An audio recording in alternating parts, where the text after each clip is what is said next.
Dépaysés et timides à leur arrivée dans cet établissement scolaire, Noël Sibli et Josiane Omplou, en classe de CM2, se sont bien adaptés au système éducatif ivoirien. Nous sommes à l'école primaire publique EPP Yokobo 1 de l'inspection de l'enseignement primaire IEP de Tabou.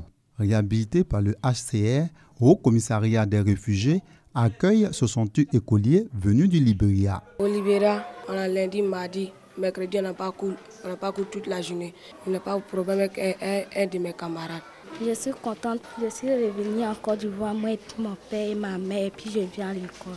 De par leurs efforts et leur sociabilité, ces écoliers retiennent l'attention des encadreurs et bénéficient de l'estime de leurs camarades apprenants. Ça a été lent, mais aujourd'hui, je crois que ça va. Il y a une qui a 12 de moyenne, c'est la plus forte, suivie de l'autre qui a 11, 30 et quelques. Nous nous attendons très bien. Nous sommes des frères inséparables, nous nous amusons très bien. Si au niveau des tout-petits, l'instruction scolaire se déroule bien, l'ambiance est davantage au beau-fils au sein du centre de formation professionnelle situé au quartier Port-Boué de Tabou. Ouvert en 2013, ce centre a déjà formé 1000 apprenants, notamment 70% d'ex-réfugiés et 30% de la population haute.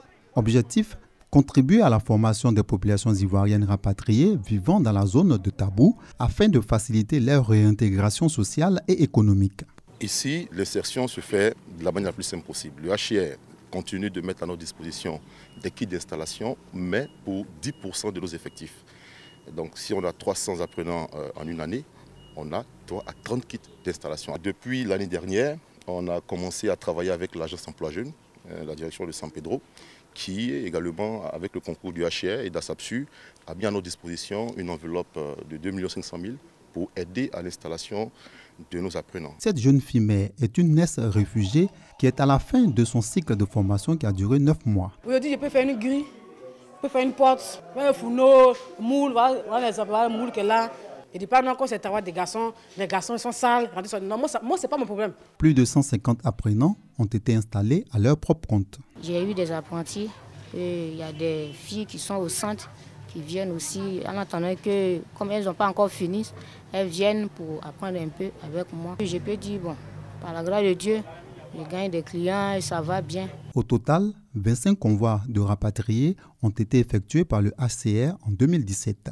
Plus de 2600 ex-réfugiés venus du Libéria, issus de 679 familles, ont bénéficié d'appui pour leur réintégration. Mais ils continuent d'être confrontés aux problèmes de logement et d'accès aux titres fonciers. La terre qui est là ne lui appartient pas.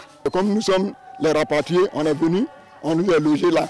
Mais ceux-là qui ont les terrains même là, souvent ils nous fatiguent, ils disent que celui où tu es, tu n'as pas les papiers. Dans le programme de la réintégration des rapatriés, alors il y a ce qu'on appelle la construction des maisons pour les personnes vulnérables. Et la vulnérabilité peut être soit parce que la personne est infirme, parce que la personne est veuve, parce que la personne n'a aucune autre capacité sociale. Le besoin exprimé, ce sont les 679 familles qui ont besoin de construire des maisons.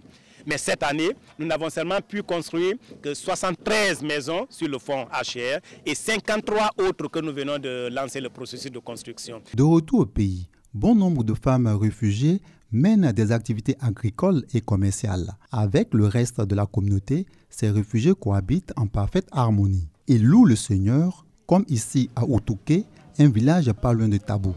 Chants et prières pour célébrer les retrouvailles, mais aussi pour consolider la paix et la stabilité dans le secret espoir d'obtenir davantage d'appui au niveau des prises en charge sanitaires, sociales et surtout pour que les dépenses liées à l'éducation de leurs enfants soient des soucis résolus.